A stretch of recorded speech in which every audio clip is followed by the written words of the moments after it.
If you're new here, my name is Ruth Ann. My husband Lance was a service connected, disabled U.S. Navy veteran. He was sick for 25 of the 27 years we were together, and for the last 12 years of his life, I was his full time caregiver. This podcast is about caregiving in all its forms. Today's guest is Maureen Stanton, returning to talk about her mother's Alzheimer's, which she is writing about in a new memoir. In a previous episode, Maureen shared her story of caring for her partner, Steve, which she detailed in her memoir, The Murmur of Everything Moving. This episode focuses on how Alzheimer's changes the patient and how that affects caregivers and loved ones. We'll also touch briefly on caring for a partner versus a parent. Maureen, welcome back. Thank you. I'm delighted to be here again. Can you briefly share your current caregiving role to your mom and how that connects to what you are writing? So, with Alzheimer's now, my mother has had a slow regression. And so it's been over 10 years that she was diagnosed, and I've been helping to care for her. My caregiving started as being present with her. I went to live with her for 4 months. I took a family leave and spent time with her. But she has been in assisted living for 3 years, and most recently in memory care. So what I do now, besides visit her and make decisions, I do all her bills, all her paperwork, all her, make decisions on medical care. In fact, just this past week, I spent 2 days writing an appeal to get her more short-term rehab care. Her insurer and Medicare, it's United Healthcare, had denied her. She fell and fractured her spine, and they had denied her more than 2 weeks in short-term rehab. We appealed and they denied that, so I did a next level appeal. And this is where my writing skills came in, because I was able to make some kind of convincing argument. And we found out yesterday approved her to be in short-term rehab longer. Her memory care did not want her back. They couldn't care for her. And short-term rehab was kicking her out, basically. So it's been a huge relief that we were able to do that. So this is the kind of thing I spent a lot of time doing, is dealing with lawyers as we approach applying for Medicare, paying her bills as her power of attorney, making certain decisions. But luckily I have a team of 4 sisters, and we all do a part of it, some part of it. I'm really glad that we're doing this episode, because I think that that is one of the things that people don't realize is how much more challenging it is to care for someone, not just because they're disabled, but you add that element of dementia or Alzheimer's, and it completely changes the whole situation. So I really appreciate you being here to share your story. Yeah, I'm happy to share it. I think that we need more awareness. I mean, people are aware of the disease, but I'm not sure if they're aware of the day-to-day challenges and some of the intricacies of the disease. And I think raising awareness hopefully can help people, but also help us get better policies and better care, better systems for care, because there's going to be a surge in dementia cases as the baby boomers age. Well, hopefully we can make a difference by doing this. I hope so. Can you share with me how Alzheimer's has changed your mom, maybe in her personality or her behaviors? It's very interesting. I mean, if I can have some distance from the actual emotional reaction to the disease, it's an interesting thing to witness, because there's parts of her that are preserved. She's feisty, she's determined, she's self-sufficient, she's strong-willed and strong-headed. But the evolution of what she's lost, the part of her that she's lost, is it's heartbreaking. It started out first with what they call rapid forgetting. And so she's really unable to retain anything, maybe 10% of what you tell her, more than just immediate. It doesn't go into long-term memory. One of the ways this manifested when she was living at home was she kept feeding her dog. And I would say, Mom, you fed Lex already. And no, I didn't. And yes, you fed her. Remember, you fed her the chicken or whatever. And the dog gained 4 pounds. I mean, it's a little tiny, fluffy white dog, and it gained 4 pounds, which is a third of its weight. So it was sad to see, but it was her beloved companion, and we couldn't take the dog away. We just tried to figure out how to not have her overfeed, but she just doesn't remember things like that. So the first part was the memory. And then the next part was hygiene. And we hear this with Alzheimer's. She was a neatnik. My mother had 7 children that she raised, and our house was like a military level neatness. And she was a neat freak, and she's lost her hygiene. So the dirtiness that she would hang up, she'd wear her clothes and hang them back up in the closet. She wouldn't throw them down the chute to be washed. And so we'd have to go through and see which clothes, were not clean. And so, taking care of her own dental hygiene and things like that. So it was really hard to see that change in her. Um, and, you know, just losing, she was a talker, like me, and we could talk for hours and she could tell a yarn winding story. And she's really lost her ability because of the memory, the short-term memory to really engage in a conversation. And that's a part of it, part of her that I miss quite a lot because I don't have a conversation with her much anymore. So, That was the one thing that I missed the most with my husband Lance was the conversations. And it's hard to say what is the hardest thing or what's the worst part of it because there's so many parts of it that are challenging. But I know for me, absolutely, it was the loss of those conversations. That's what changed him the most for me. yeah, I agree that, that's your connection with the person. And if you don't have the conversation, it's just very immediate. She does remember stuff from her long-term past. So one good way to connect with her is just go, remember this, Mom, remember, and just talk about the past. And music, of course, brings her right back. And that's a very therapeutic tool. And I think that's well known in Alzheimer's that music. I mean, I read a bunch of books on music and the brain, and music hits you not only in the sort of cerebral cortex, but the brain stem, which is that primal part of your brain. So something about music is quite primal and it really connects.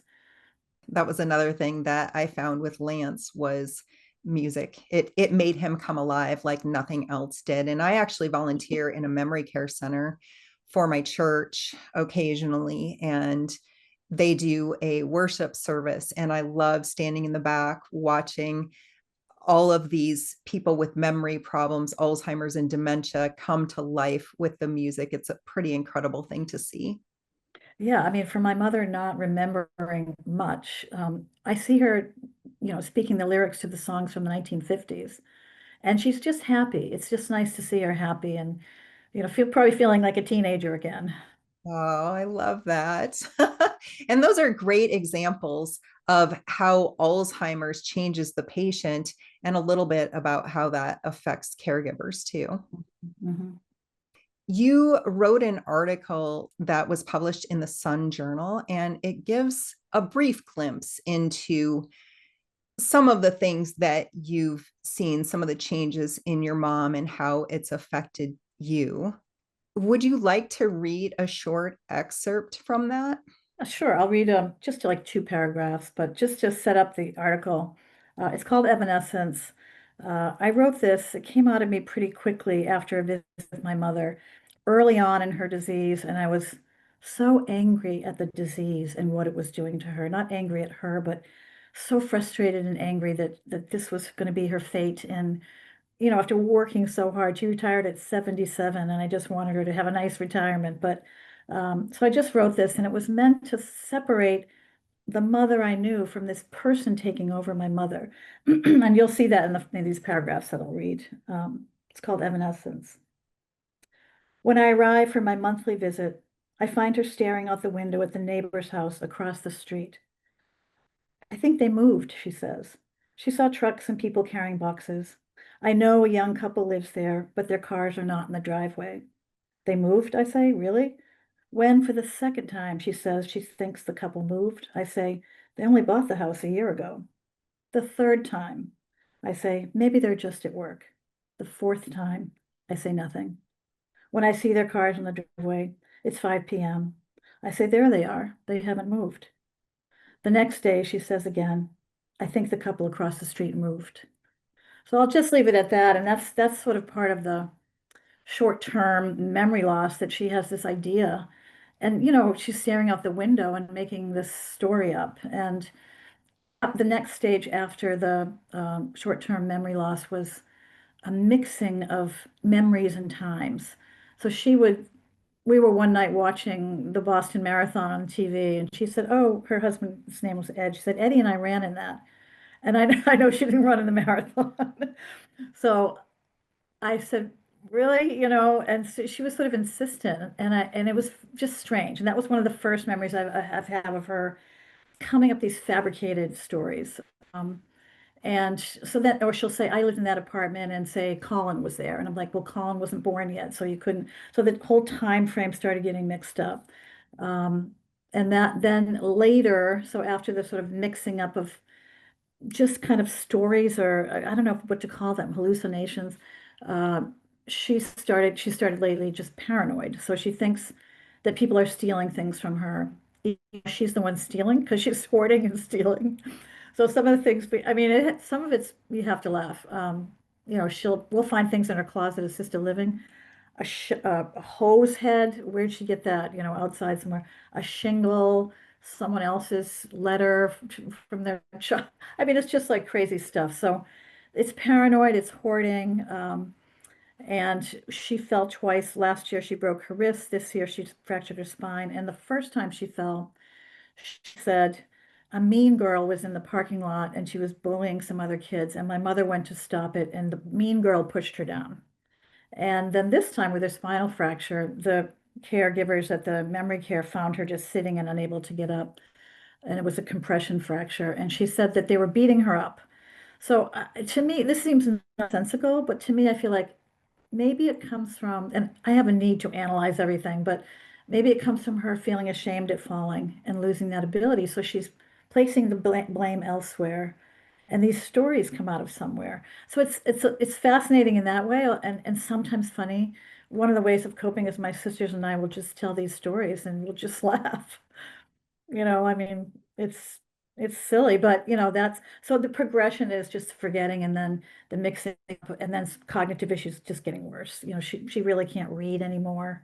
So You did make a really good point that I want to comment on, that you're separating your mom from the disease. And I think that that is a really great way to look at that, so that you're not getting angry at the person because they can't help what's happening to their mind or their body.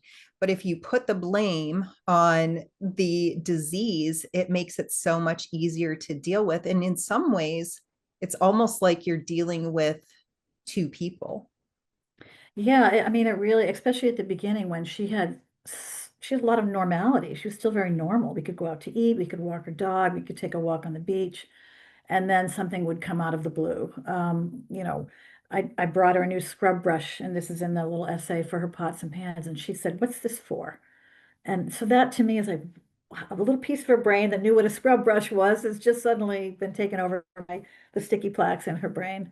Um, so yeah, it's just it's a very curious and confusing disease, and the reactions that I think I have as a caregiver and a daughter, they just range from, just anger at the disease, and now I have a lot of anger at our healthcare system, which doesn't really, it's very difficult to navigate. It's very expensive. Uh, I don't think that medical practitioners, unless they're neurologists who are trained in dementia, I don't think they know how to treat a dementia person. I have found this over and over and over. Cardiologists, they just don't know. I'll just give you one example. My mother, again, is very self-sufficient. She feels like I can do this, even just recently, I can walk down these stairs, like, don't help me. I tried to grab her arm. Of course, she can't. She's a fall risk, but there was an aide who was trying to force her to go to bed in her room. And this is before memory care, and she's regular assisted living. And my mother, if someone's going to force her to do something, she's going to resist. And she said to this aide, I'm my own person. So she still understood that. But what the aide could have done was something like therapeutic lying, which she could have said, okay, no, or you can stay out, I'll be back. And then to come back in 10 minutes, my mother would have forgot the whole thing. Or let me go get you a dish of ice cream. My mother loves ice cream. You can bribe her with anything with ice cream. Or, finally they called my sister. And my sister said, just tell her that I'm coming and she needs to get in a room so that I can come over. Just you have to use that therapeutic lying. And this was in assisted living and in memory care, and they weren't trained in that. And so my mother's treated by the Boston Center for Memory, and they said you should try and have somebody come in and see if the staff can be trained in this particular memory care and dementia care. But we found it recently with her fall. The doctors were like, oh, well, she has dementia, so we can't do this surgery because anesthesia is bad for dementia patients. So we're just going to send her back, and she says she's fine. She's an unreliable narrator. When she says she's fine, it's because all her life as a nurse, she's like, I'm fine. I don't need, I don't need help. And then she'll say to us, oh, I'm in pain, like she'll put on a good front for the doctors. And so when they believe that, and that we have to correct them, it just creates, it creates a problem. And, this appeal I wrote recently is because the medical system recognized her physical problems that she had with her fall, but not the cognitive problems. So they were saying, well, she can go home after 2 weeks like a normal person. And we were saying, no, she can't because she has a cognitive disability and she will take that back brace and she'll just take it off. She doesn't know she needs to wear it. A normal person would keep it on because they know they need to wear it to heal. So finally, we got through to them with that argument, but normally they don't take that into consideration. Oh my gosh. And I've got to agree with you about the medical system and providers just not knowing about dementia and how to treat it, because I learned almost everything that I know about dementia through reading it on my own. It's really challenging. That's exactly right. And, you could talk to my mother for 10 minutes, and if no one told you she had dementia, I mean, not now because she's more severe, but for the first 5 years, say, and people would say, oh, she's fine. They wouldn't know. So that is a problem, and so you're having to educate the providers. And what kind of power do you have over, like what kind of convincing ability do you have to let them know? Doctors don't like to be told, what to do and what they don't know. And so it is a challenge. It's very much a challenge. Would you be willing to share a recent story about how challenging it can be to care for an Alzheimer's patient? Part of the challenge is controlling your own emotions. At the very beginning, I kept wanting to correct her. And remember, no, remember I told you that? Remember, as if I'd repeat it. And then I'd get a little impatient and I'd get so angry with myself. Or I'd have a little fight with her and I would feel guilty and horrible for 4 hours driving home from where, from her house to my house. She would forget about it in a minute, and so that was a big challenge at first is to the acceptance because I wanted to correct it. I didn't want this to be the way it was, but there's no correcting. There's nothing you can do. Um, and then some of the challenges just she's still very defiant. So just even recently, a month ago, when she was trying to walk down those stairs, and I said, "Let me help you," she wouldn't let me help. So you have to then sort of grab her because she cannot walk down those stairs. She's 87. She's weak in the legs. She's not even holding on to the railing. She doesn't wear her glasses because she is a lifelong glass wearer, but she stopped wearing her glasses because she doesn't think she needs them. So we know she's a fall risk and she's had these falls. So, you know, it's hard to force what she needs. And I can see how, I just complained about the aides not doing that, but sometimes it's just grabbing her and making sure she's safe. And that can be tricky emotionally, to coerce somebody to have to treat them like a child. They're your parent and you have to treat them like a child. And I think that's the hard part to deal with. It is challenging in a way that is really hard to describe. So I'm really glad that you are so willing to share your experience here because, like I've said before, I know that a lot of people are going to get something out of this. Well, I'm really glad. I mean, I've read some dementia memoirs. I've read a few essays. It's only just starting to come out, the stories. There's not a lot really. And people don't know. I didn't know, before, my mother was diagnosed or we noticed any problems. When I saw something about Alzheimer's, I just skipped it. I'm like, it's too scary, too scary. I'm not reading that. And so I've had to I have to read, I have to find out. I want information. I want to know. I'm reading memoirs. It's helpful to read memoirs because just reading medical stuff or how-to guides is not that compelling. But if you can tell the story in a personal story, and people can relate to that story, and they can see there are idiosyncratic ways that Alzheimer's or dementia affects people, but there's also this archetypical things that happen. And I do think the more stories come out, the better. I mean, I think I only know one or two movies that are out about Alzheimer's. So we're going to see more because there's going to be more cases, people living longer. The one thing that's good is that the number of cases of Alzheimer's in the next 10 or 15 years is going to spike, but the percentage or the proportion of the population is going down. And that's because of brain health awareness, and earlier treatment and that kind of thing. But we just have these baby boomers and this country is not prepared for it. So I think there's many reasons to make sure we're talking about this. I couldn't agree more. And Alzheimer's affects more than just the patient. How has your mom's Alzheimer's impacted your well-being, and how has it affected your family? So for my own well-being, when she was living at home, I just had this constant current of anxiety because she did live alone, and we tried to convince her to go into assisted living, and she just wanted to stay home. She didn't want to go in. And so we went down with between my sisters and I and rotating and getting her in-home care, which she didn't like, and she just ignored the person that was there. So it was just the anxiety level, but also the grief is almost daily, you know. I'll just be driving along and I'll think of my mother and I'll start tearing up and I'm like, okay, I've got to clear that out because I'm going over, somewhere to teach or to work or something. It's just a long, drawn out sadness. I am trying to make sure I do things for myself that are very healthy, walk on the beach, swim, exercise, have quiet time, read, um, because it can be really sad and you can be sort of swamped by that sadness. It's it's it's a very confusing emotionally thing because at this point, part of me thinks maybe the best thing that would happen would be for her to just quietly pass because we know it's going to get worse. And we have talked to doctors about de-prescribing. So she has AFib and other, she's a diabetic. When do you take them off drugs that are helping her continue to live? And that's where we're at now is thinking, what's the best, most dignified thing that could happen at this point? Because this is a disease that can rob people of their dignity, I think. So, I mean, not for me, I don't have any sense of lack of dignity from mother, but for other people and the way they treat her. In fact, in the memory care recently, they told us she had a temper tantrum. And I was appalled at that. I said, a temper tantrum is something that a 2-year-old has.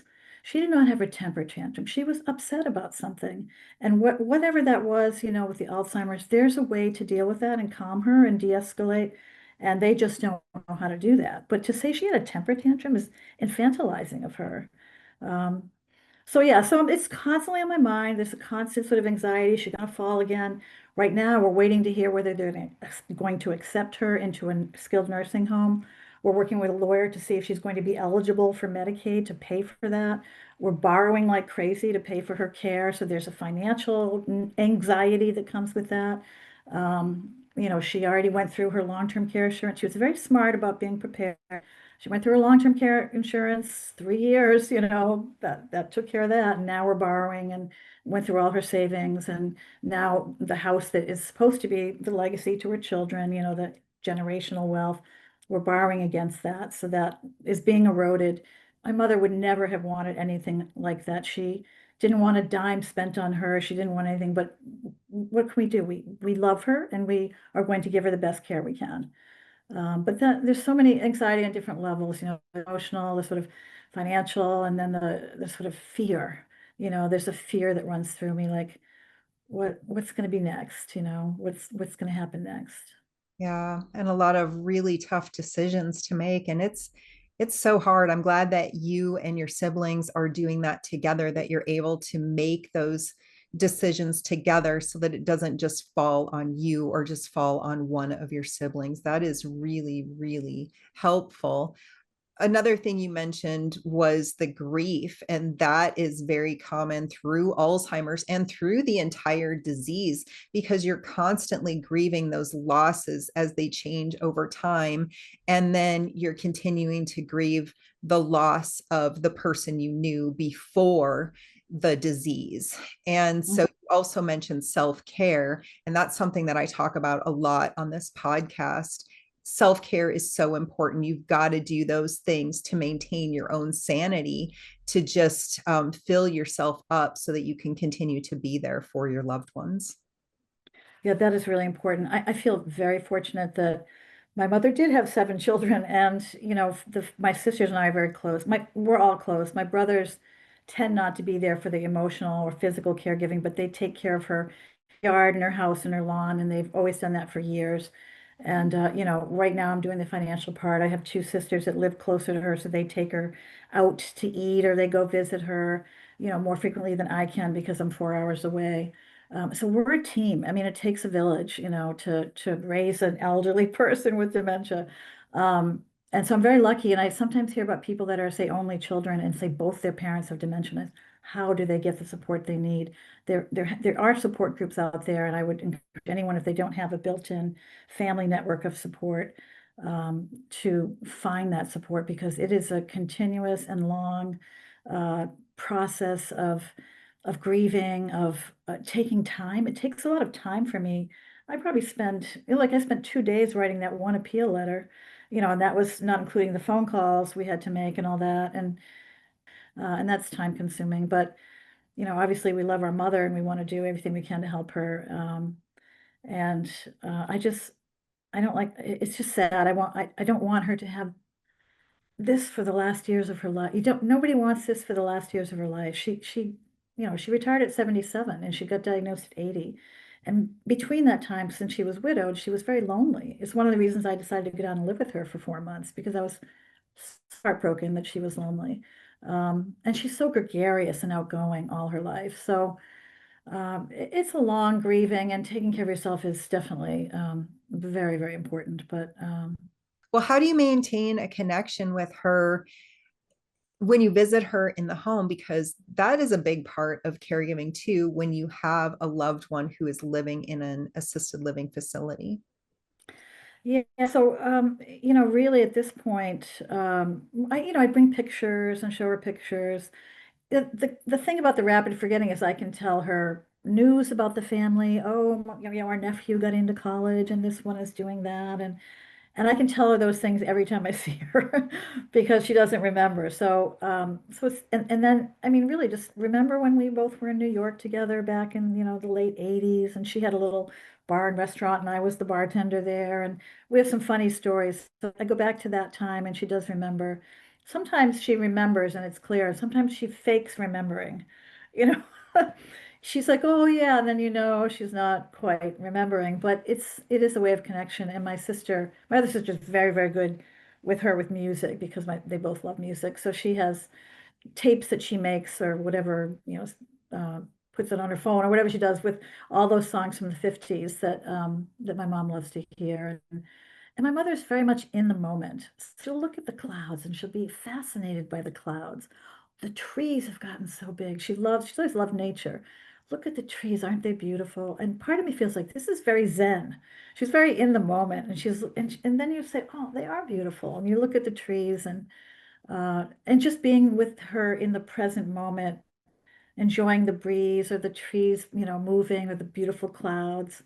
It's kind of a lot of what you do with her now, is just spend the time in the moment.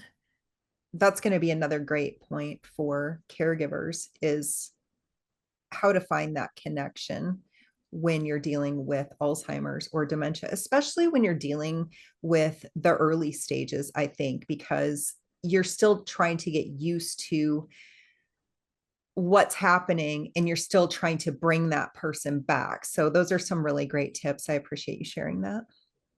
Yeah, I think for my mom, she was always a very body and family person. And so, we try and have gatherings where we can get all the family. And she just likes to be there amidst us.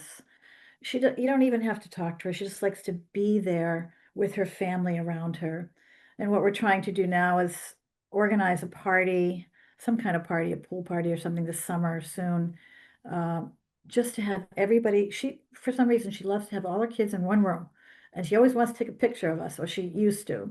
So she wants all of us together. And I think in some ways, she wants that before she leaves this world. So, and it's hard, hard to get everybody, all seven of us with our schedules, together. Um, but you don't even have to, even though there's no conversation or anything, it's just having her with the family present. And one thing that she does know is that has never forgotten, she's not forgotten us or our names, and she knows that she loves us, and I can feel that love. The last time I was with her, she just looked at me in the eyes, almost she was recognizing me and thinking about me like, this is my daughter, this is my third daughter, my troublesome daughter, the rebel daughter. Um, and I could see in her eyes there was just this love, which was really nice. And that's the kind of thing I just hold on to, is she may not be able to express it, but I feel that. I feel that. And she writes these little notes, like she can't write too much anymore. It's kind of messy, but she writes the loves of my life, and then she puts all our names down. They're not in order anymore, by age and stuff. And the handwriting is all scrawly and strange. But that's the note that she keeps writing to herself. I've seen lots of notes like that. So that's one thing that you can really hold on to, is that love is still there. And I don't know if other people experience something. I mean, I imagine if she continues with this disease for another year or two or three, even, that it even, she'll be less communicative, less ability to communicate. And maybe, I don't know if we'll feel that, but right now that's what we can still feel. And it's really tender. Oh, that's so sweet. And I think one thing that's also really important to maybe point out or to remember is that when you're dealing with someone who has Alzheimer's or dementia, you're living in their world. They can no longer come into the world as we know it. So putting yourself in their world is really, really helpful for them and for you. It makes less of a tug of war. It causes it less anxiety when you're able to just, like you said before, accept the way that things are. Yeah, I mean, the progression, the sort of arc of her cognition was, and then my reaction to it was trying to correct her and change things, and then just thinking, oh, what she said was so strange. And then we have to use therapeutic lying to tell her, like she asked, why can't I go home? Take me home. She's asked to go home every day for 3 years. She doesn't remember, so she keeps asking. And so we started saying, at the beginning, when she still had more cognition, we'd say, oh, your house got flooded, and so it's being repaired. So that lasted months. We were able to say that for months. And this is a therapeutic lying. So, but then she actually turned the tables on us, because she said, oh, no, I talked to Michael and he said he's done with the repairs, brother. And we're like, oh, no. She bested us in our therapeutic lying. She's kind of absorbed the fake story that we were telling and then added on to it. So then we had to come up with something else. Like, the doctors are not releasing you yet, or, whatever it is, to help her understand why she's where she is and why we can't move her back. She still remembers she has this home on Cape Cod. She hasn't forgotten that. So you sort of accept the reality is very surreal, really. It's like we have to make things up. She makes crazy stuff up, and then we either agree, and then we make stuff up, and then, it's just like you're living in this world of just it's surreal, I think, at times. Yeah, I would agree with that. I'm sorry, I'm still laughing about that story. And that shows the intelligence that Hmm. when something like that happens, it brings right back to the front of your mind the person that she was. I don't know if it does for you, but it did for me. It brings back the person that they were before the dementia. Mhm.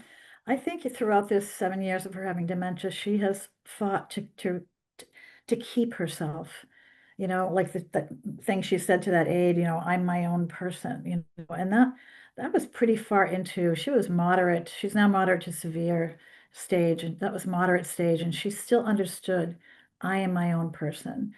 I should be able to do what I want. I have free will.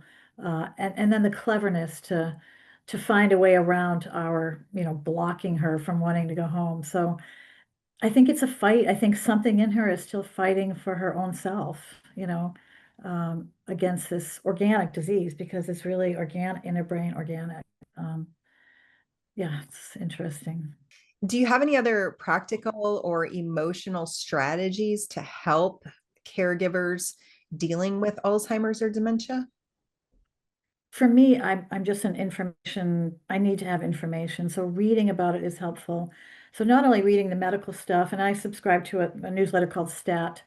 And so I get, the experiments that are going on with dementia and what's helping. It's those things might not even be on the market yet, but it helps me to think there's progress, there's scientific breakthroughs. Someday we may have a better treatment or something to treat this. And one of the things I read was about this drug called memantine. My mother is on a drug called donepezil, and that slows down the cognition loss. And I read about memantine working in conjunction with that. And so when I took her to the memory center, which we go to every 6 months for testing, and I said, can she be on this? And they said, oh, yes, that works well with that. But they didn't come up with it themselves. So I feel like, learning about it and being that advocate, reading as much as you can, asking the doctors is really helpful. I do reading personal accounts I think is also very helpful. And hearing, so I have some friends whose, parents or their coworkers' parents. So hearing those stories too and thinking, okay, this is just what happens, and we might be able to expect this. Somebody had told me about dementia patients having trouble with depth perception.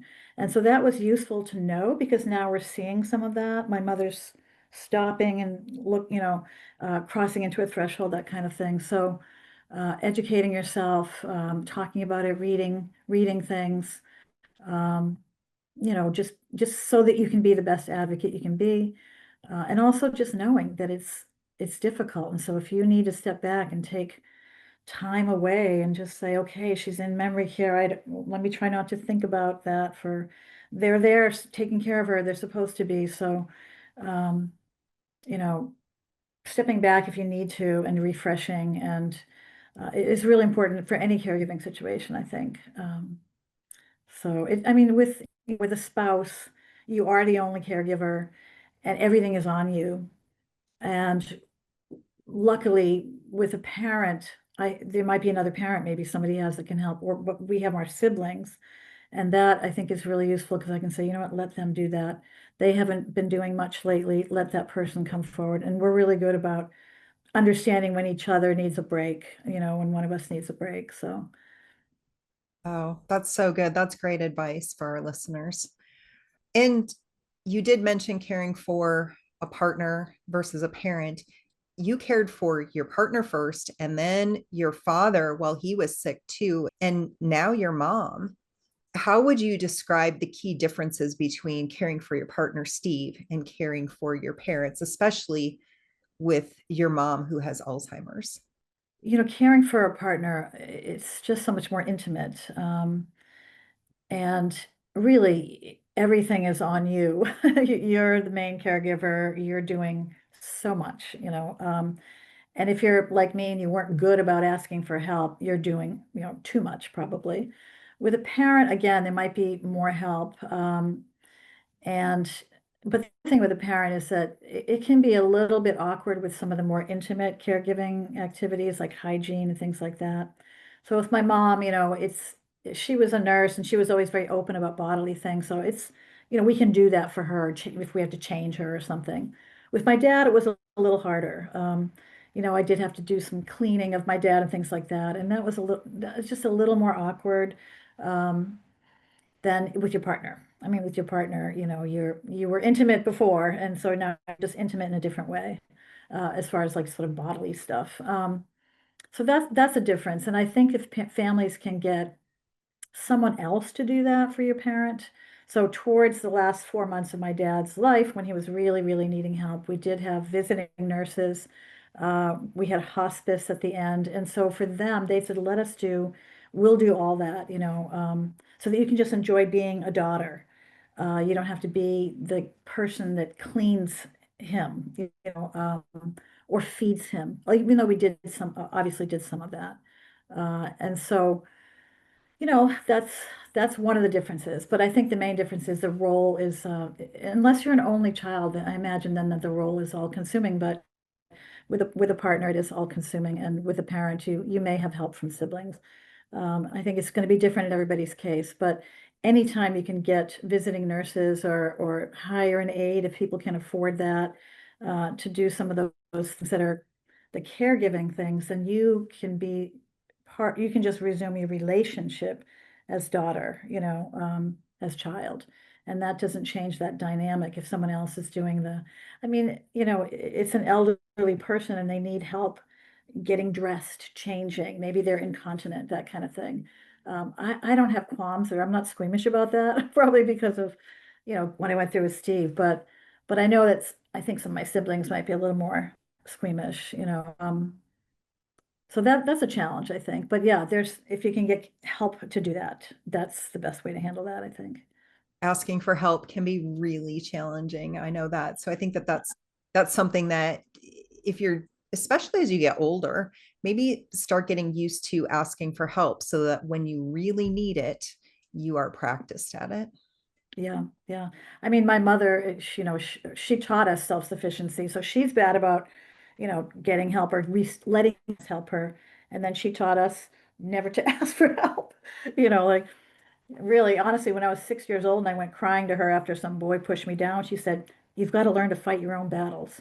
She wouldn't go out there and yell at the kid for me or whatever. It's up to me now at 6 years old to go out and figure out how to fight my own battles.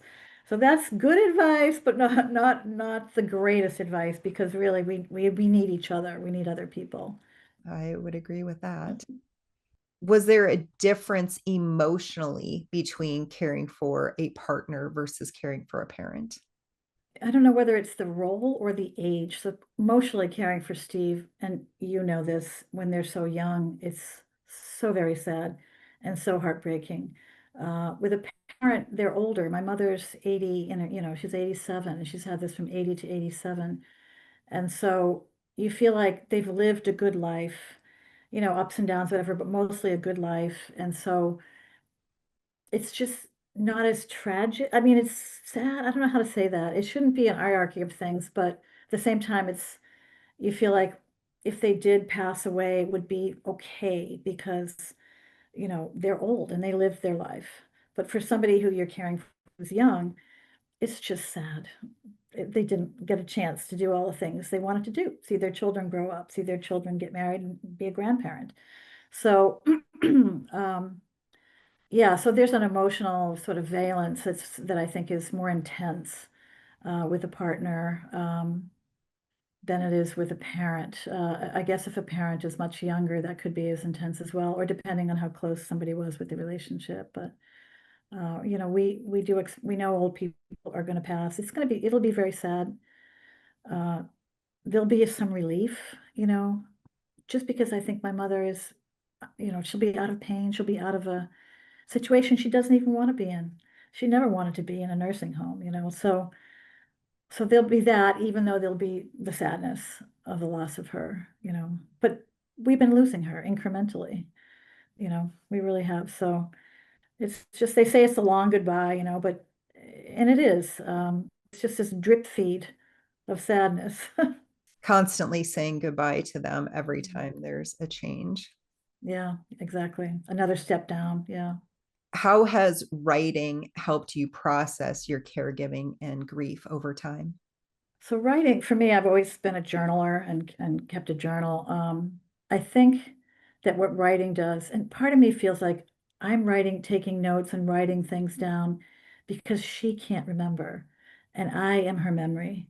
And I'm not only going to record what's happening or take notes what's happening, I'm going to remember her and her life and her crazy, weird quirks and things that she liked to do. Um, One of the things I'm working on is just a little essay about my mother in midlife decided to become a graphoanalyst. So she took an 18-month course and became a graphoanalyst, reading a handwriter, discerning handwriting, which hardly anyone handwrites anymore, but it's just something she had a passion for. And handwriting, of course, is something that they track when they test. Um, and so I'm trying to put together her interests and keeping her personality and her life and her interest in this crazy midlife interest in graph analysis, and then how that tracks with cognition loss. So in some ways it's preserving who she was, and it's also looking at what this disease does to the brain. But I'm just putting notes down. I can't process anything now because I'm in the middle of it, but I know that when I have some distance from this. I'll be able to go back and in working through the notes, I'll have some insight. It's just the way it works. If you put that distance between yourself and the raw material that you're recording in your journal, years later, however long later, you just come at it differently and you have some wisdom and some insight to share and you can frame that. So right now it's a gathering. It's still a gathering. I have my Alzheimer's diary that I'm keeping and I have been keeping for years. And I just plop in there. Sometimes I just copy a text and put it in there for my sister because it's a funny story or something my mother said that was funny. Sometimes there's photos in there. The little piece of paper that she wrote in that testing, today is a pleasant day with my daughter Maureen. I still have that paper and I scanned it and that's in there. So it's just a kind of melange of all kinds of stuff now. Later on, I will sort through that. I have started a few little essays here and there, but I can't really dive right into it. I'm too close to it. So I step back and I let myself step back. It's fine. It's not the time right now to process it. It's the time to gather and record and document as a witness. And then later will be the time to process that into writing a story that I can share with people. Well, besides what you get out of writing, what do you hope other people get from it, from reading what you've written? One thing is just validation. To say, oh yes, this happened. I had a similar experience.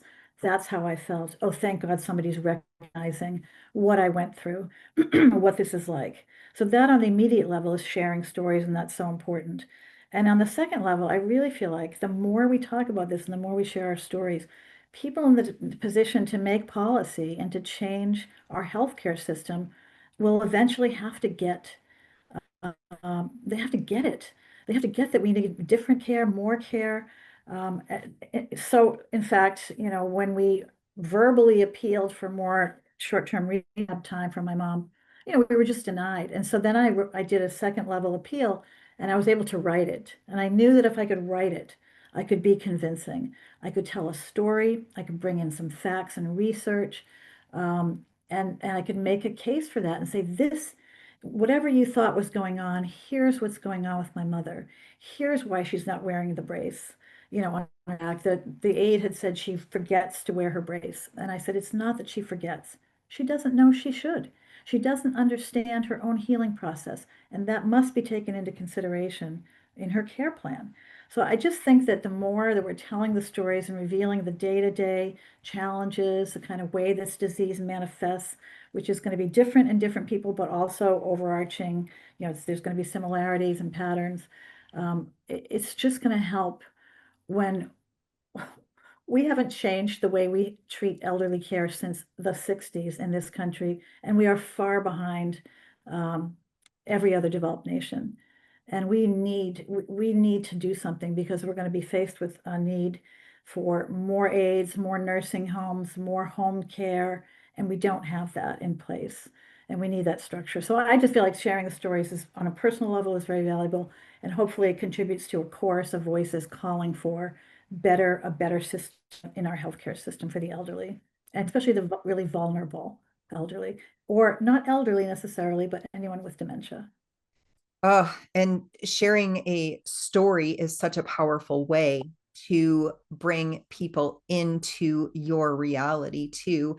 And there's a difference between putting it in writing and having it on a podcast. What is the difference to you in reading a story yourself versus listening to a story? I think, I think podcasts are great because people spend a lot of time in their car. My commute to work is 2.5 hours one way. I only do it once a week. So podcasts are great, and podcasts can give you lots of different stories, lots of different angles, and that can be very reassuring. You feel like you're part of a community. With a book, what you get is a more deeper take on maybe one person's story, say with a memoir, and you become very attached to that person. It can be very moving. Um, and books can be audiobooks as well, and you can listen to the books on tape if you don't have time to read. A lot of people don't have time to read, and they can take their walk or do their run or whatever they do and have the headphones on and listen. I think we need all angles and all ways of getting this message out. Podcasts are great. They're very popular. People are looking for podcasts. Short articles are great. and then in-depth books that really take you on that journey with a person. And people who are going through this uh, will take the material as they can. Maybe they can't read a book yet. It's too much. There's probably times when I couldn't, if I saw a book on cancer, I'd be like, I don't want to read that, not right now, but now I could, so there has to be this variety of ways of telling the story, and I think they're all really, really valuable. Um, for people that want to hear that. I also think getting the information out through personal stories is very powerful. Reading just a medical journal or a newspaper article is informative, but it's not emotionally moving. And when you are emotionally moved by something and you're, powerfully moved and affected by that, and you actually care about a person you never met before because you're reading their story. I think that's very valuable in our culture, just for our own selves, but also for our community of people trying to take care of each other, whether that's from a policy perspective, a neighborhood or community perspective, woman to woman, because women do most of the caregiving. Um, you know, I think that all those different ways of telling the story and being personal and being honest and making yourself vulnerable are going to be really of value to people, either who are going through the experience, went through it, or people that may not know anything about it are suddenly more aware now of what's going on, and maybe their behavior changes. I think these stories can be a lifeline for caregivers too, but also writing is so healing in many ways for people. I know a lot of people who don't like to write, but I would encourage people to start keeping a journal, at Mhm. least at the very least. um, Looking back on the journals for me helped me see how far I had come. Yeah, there's a lot of studies. I mean, I teach memoir, and a lot of memoir is trauma, not all of it, excuse me, but a lot of it. And there are plenty of studies that show that writing your life story is helpful to people suffering PTSD, for example, especially like veterans. It's helpful because they can process it instead of carrying it around inside you. When you write something and you release it to the page, um, there's a relief, there's an unburdening in that. I think people, if they don't like writing, they could do an audio journal, just record their thoughts. I used to keep an actual physical journal, and now my journal's on I had just have a file, and I go on there, I open it up, I write a couple notes, I put the date on. I sometimes have scraps of paper because I'll think of something while I'm in the car somewhere, and I just stuff them into a folder. And someday all of this will be the material. And you're right, you go back and you totally don't remember those things, and you're like, that's something that's important to say, but you wouldn't have remembered it if you didn't write it down. So there's the double benefit of unburdening yourself, just getting it out, but also being able to use that to share your story with others later, which may help them. When you're caring for a dementia or Alzheimer's patient, support is so important. What's been your biggest source of support? So I mentioned before my sisters, and we're very close. Four of us went to high school together, and then three of us went to college. We're close in age. So I'm lucky to have those sisters for support. But at the same time, our memory center, going to the Boston Memory Center, has been great because they get it. That's what they do. And they're the only ones that really know. And they've been super responsive. If we need to get gabapentin because my mother's having an aggressive episode, or they'll call it in right away that day. They've been very, very responsive. And that's been helpful to know that that structure is there. Because again, the regular doctors, they know. When we first noticed her memory problems, her primary care, we had her tested, and her primary care doctor said, oh, it's nothing, it's just mild cognitive impairment. And I read that report, the testing was 10 pages, and I looked and it was moderate, severe, severe this, moderate. I said, this is not mild. So then we found this Boston Memory Center, and that's when she was diagnosed. They did the brain scans. But having those professionals there and having them be so understanding is really helpful. And then this is kind of, I don't know if this is, but the lawyer they referred us to a lawyer to help with the Medicaid, application that we will have to do. And this is all she does. And she has been so understanding and kind and generous. Um, she was on vacation and I sent her an email, I got the auto reply, and then she responded on a Saturday she got back. I mean, she's just very responsive and very understanding, very patient. And I feel like, okay, on a professional level, we have found people to help us with the structure of dealing with dementia. My sisters and I, when we get together, I mean, sometimes we just laugh, and laughing about it is helpful. So my mother, one of the things she does is she was, stealing things, and so they told us to sew her pockets shut so that she couldn't steal things. Well, no, my mother's very determined. She put stuff down her pants, down her bra, everything. We would pull stuff out, and then she forgot she did it. So when we were pulling stuff out, like a magician, literally, she had all this stuff stuffed in her pants. She would laugh, and we were laughing. She went to, I'll tell you just one funny story, but at an Easter egg hunt where my little grandniece and nephew were getting the little eggs in the yard. Well, somehow my mother was also grabbing them and she was putting them down her pants because she steals things and that's what she does because she has no pockets anymore.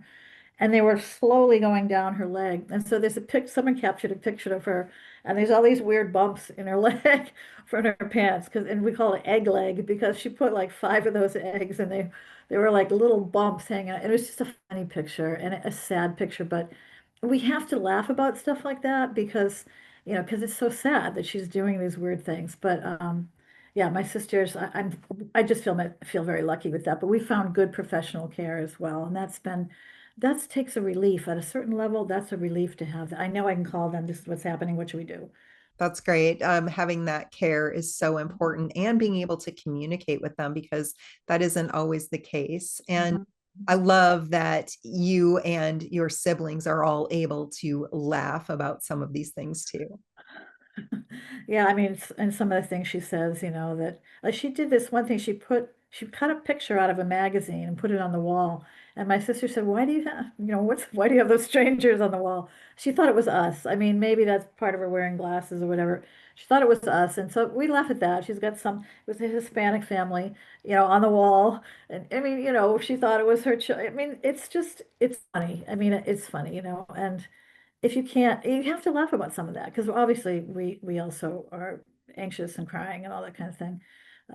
But some moments are funny. So One of the ways that I have found healing is through kindness from just from people I know, but also from the kindness of strangers. Have you experienced unexpected kindness in your caregiving journey? you need to have people looking out for you, and so I have two very close friends, and one of them, I can call her and I can talk and say the same thing, complain about the same thing.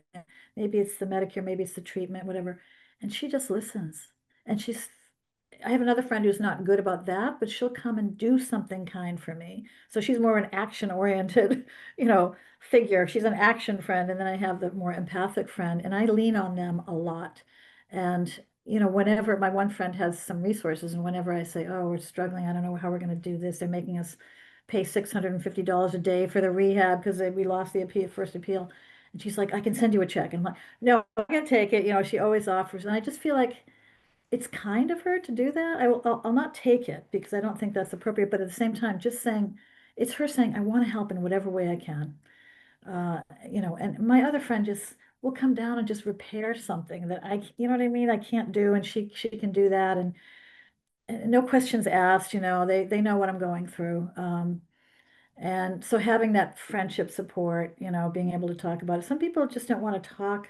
Like I hold back. I don't try to talk to everybody. I know who I can talk to about this and who doesn't want to hear it or is awkward or doesn't know what to say and so having that one person that, you know, can listen, will just listen, and again, I'm saying the same thing. Like it's not because I have a memory loss, but it's because I'm processing it and I might have the same complaint every day for a week and my friend will listen to me.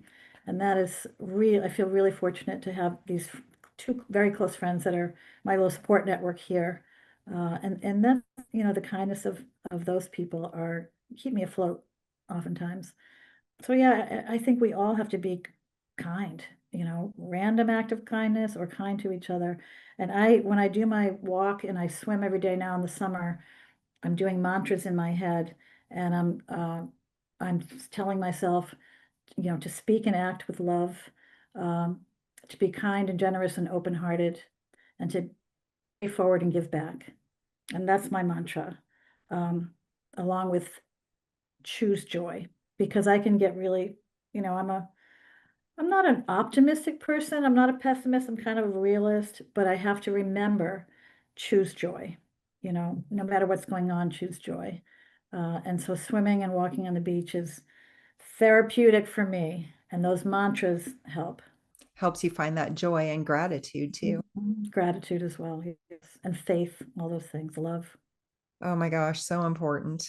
Well, we've talked about a lot of the tough challenges with dementia and Alzheimer's. Do you have a sweet story that you want to share about your mom after her Alzheimer's diagnosis? So this was early on when she was having an evaluation whether her long-term care insurance was going to pay for assisted living. And for that to count, she had to fail 3 activities of daily living, doing her own laundry, feeding herself, cleaning herself. So it was towards the pandemic, so there was a 2-hour Zoom thing where she was being evaluated. And she was very ornery and she was lying. She was saying, "Oh, I do my laundry, I do shopping." So I was having to correct that because we needed to have this, them to have a correct evaluation of her abilities. This nurse on the Zoom call. And so my mother was getting angry at me, and towards the end of that, they asked her to write a sentence, any sentence, it could be any sentence. And she wrote, "Today is a pleasant day with my daughter, Maureen." I still have that piece of paper. And I thought, we've just had a really hard time. She's angry at me for correcting her and not giving her the answers. Like she wanted me to give her the answers to remember these 3 words or something. And this was her spirit was there. Like my mother's always an optimist and a loving person, and she loves people. She loved being a nurse and helping people. She loved being a mom to 7 kids. And so that was just, even though we've had this like difficult time, she just that one sentence, "Today is a pleasant day with my daughter Maureen." And I scanned it, I have the paper. I look at it sometimes and I think it was just, it was so nice. It just made me feel so good that that part of her personality was still there. Um, so yeah, pleasant day. I love that you have the piece of paper in her handwriting too. That's beautiful. Mhm. Well, is there anything else that you would like to share with our listeners that might be helpful for someone caring for a person who has dementia or Alzheimer's? We've covered a lot, but I would just say, definitely ask for help and don't take no for an answer. When somebody says we're not, it's can be a lot of work. Like, no, we're sending her home after 2 weeks with a spinal fracture. It's like she's not ready to go back. So we'll appeal, and if they turn us down, we'll appeal again. And then I was ready to go to the next, whatever the next levels were, because to get her the care she needed. And so you have to be a little bit assertive, a little bit tough, maybe even, you know, you have to just stand up for that person. They cannot advocate for themselves at all. You have to learn we're used to being, deferring to doctors and to not defer to them, to argue, not argue, but to be, contrary to what they're saying and saying, no, this is not, is difficult, but gaining those kinds of, that voice, I think is really important. And finding the best care, like primary care doctors don't really know about dementia. You've got to find specific specialized care, neurologists that know what's going on with her brain and can help you, um, and take care of yourself. Yep, self-care, so important. Mm-hmm. I will post links in the comments, but can you tell people where to find your publications? Is there a central place? I have, well, my website has a few articles on there.